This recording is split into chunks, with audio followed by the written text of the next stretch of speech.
আধার card নিয়ে কিন্তু বড় একটা আপডেট রয়েছে।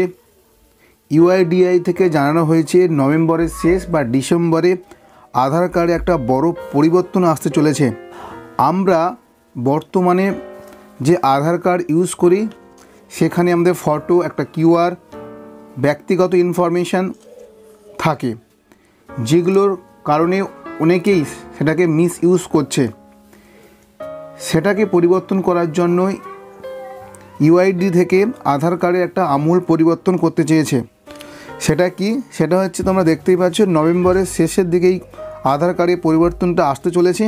নতুন যে আধার কার্ডটি হবে তাতে শুধুমাত্র কিউআর কোড এবং ফটো থাকবে, কোনো রকম ঠিকানা, নাম, জন্মের তারিখ, বায়োমেট্রিক তথ্য কিছুই থাকবে না। এটি মূলত কেন করা হচ্ছে? নিরাপত্তা এবং প্রতারণা রোধের জন্য ইউআইডি থেকে এটি করা হয়েছে।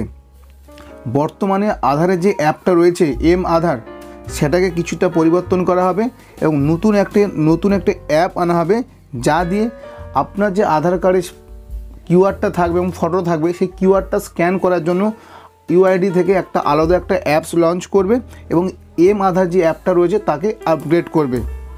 নতুন আধার কার্ডে কী কী বৈশিষ্ট্য থাকবে? নতুন যে আধার কার্ডটি হবে তাতে শুধুমাত্র ফটো এবং একটি কিউআর থাকবে। সেখানে ব্যক্তিগত কোনো তথ্য যেমন নাম, ঠিকানা, জন্মের তারিখ, বায়োমেট্রিক তথ্য থাকবে না। এটা কী কারণে করানো হচ্ছে? নিরাপত্তা এবং প্রতারণা কমানোর জন্য। নতুন যে অ্যাপ আসবে কিউআর কোড স্ক্যান করার জন্য, ইউআইডি থেকে একটা নতুন অ্যাপস চালু করবে।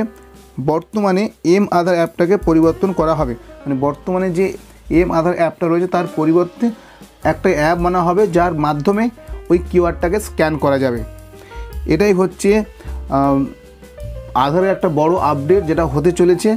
এটাই কিন্তু এই আধারে বড় পরিবর্তন হতে চলেছে।